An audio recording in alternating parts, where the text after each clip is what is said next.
Hey, 78717 and Avery Ranch homeowners. I'm Eric Peterson, broker and listing agent of Kopa Real Estate. I've also been an Avery Ranch homeowner since 2007. And in this video, we're going to be covering the most recent real estate statistics for zip code 78717.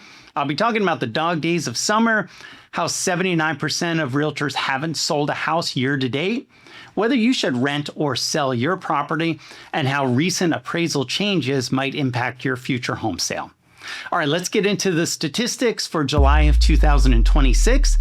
And in July, there were 19 homes sold in 78717, 92 active single-family listings with 18 homes currently under contract.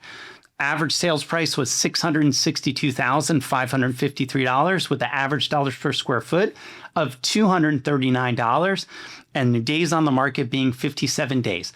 The highest price home that sold in 78717 in July was for $1,226,000. So we are in the dog days of summer. This is August 2026, and the real estate market always slows down at this time of the year. So a lot of realtors are freaking out.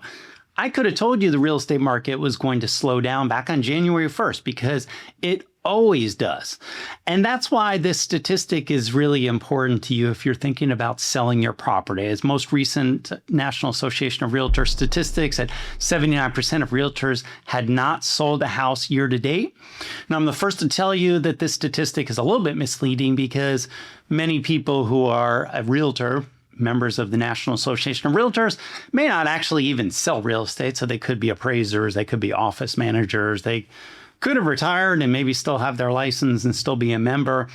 But the statistic is alarming. And what it means is that when you get into these dog days of summer and the rest of the year and even next year, it's incredibly important that you have somebody that isn't going to freak out, that's on your side. And what I see is looking at the realtor Facebook groups and locally and nationally, is you see tons of realtors that are freaking out.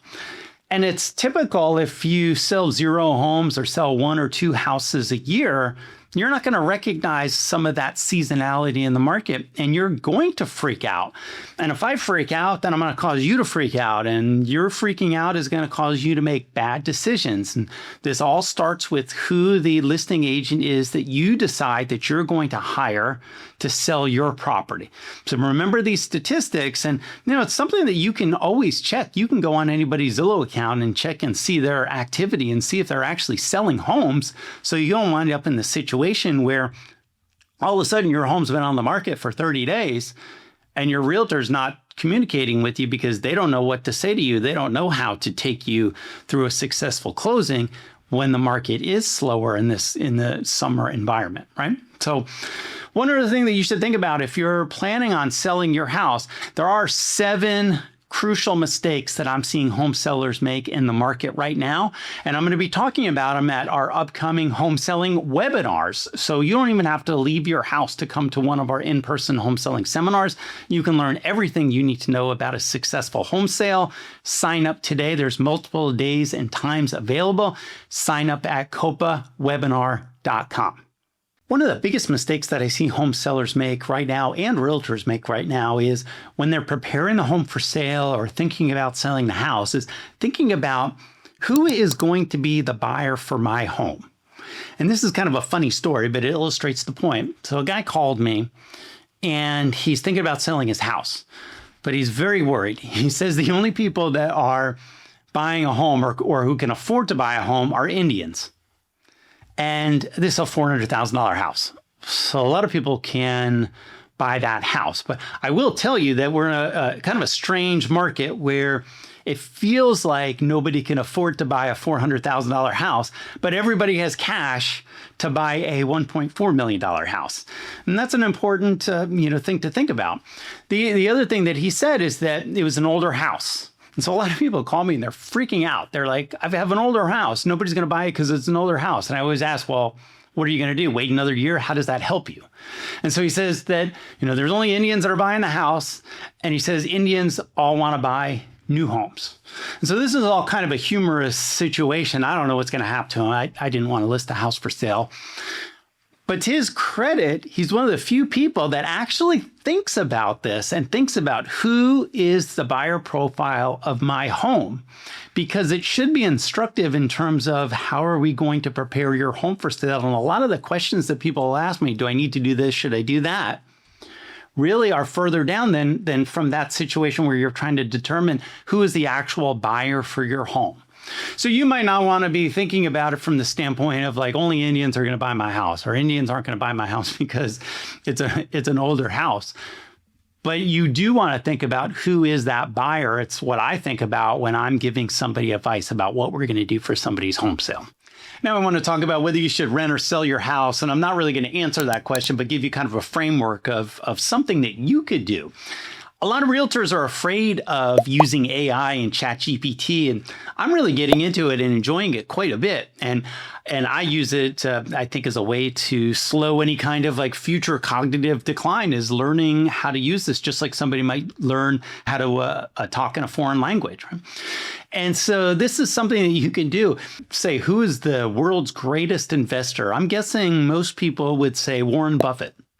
So I decided, after getting a bunch of people calling me and asking if they should rent or sell their home, I was thinking, when people are asking me a lot of these questions, I go to AI because I know the person asking me this question is going to AI to look it up themselves. So I want to see what information they're getting. And I thought I would just throw it into ChatGPT.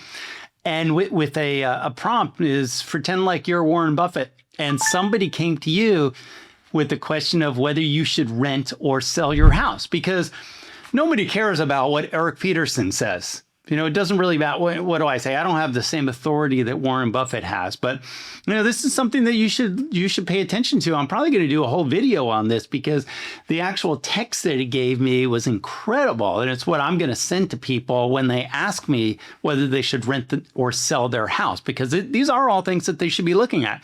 What's at work today? What would I actually net by selling? What's the true rental return, right? Most people are just doing some quick math, which isn't the way that they want to do it. What's my opportunity cost? This is the question I always ask people. What else could you do with your money? And I don't know, this is like a big thing that stumps people because they've just, I don't know what else they're investing their money in. And some of the other things that he talks about, that what he wouldn't count on is he wouldn't really count on future appreciation.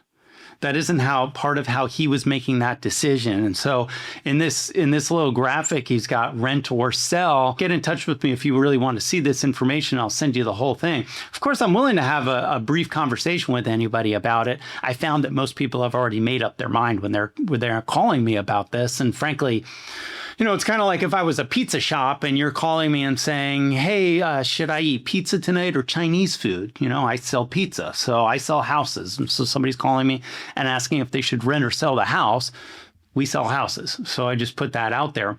But if you want to do, you could just put on your own situation and put it in ChatGPT and see what Warren Buffett would tell you about your own situation.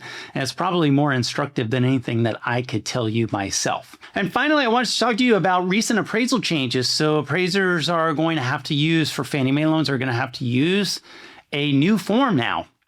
And this may take longer for them to be producing their appraisal. We're brand new with all of this as well, but there's extra details that the appraisers may be asking me and you as a home seller for. So why this is important is that you might not be selling your house for 5 years, but you want to be keeping that information about updates that you've done for your house, because the appraisers will be asking specific information about, when was it done? How much money was spent? What were the materials that were being done? And you should really have this information anyway, just for me to be able to tell buyers about that. But it's going to be super important as far as making sure that we maximize the appraisal value of your house, because the appraisers may have more details now of another property. And if we don't give that same detail to the appraiser about your property, your home might appraise for less than what it should. So remember, we're always on your side. We'll walk you through all of this.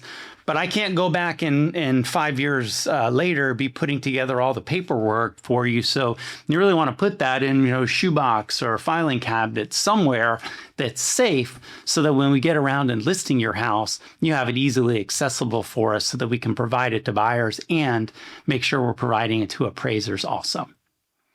So if you like this information, you want to see more local real estate news, subscribe to our channel. And as always, if we can help you, contact me directly or schedule a time on my calendar at copaconsultation.com.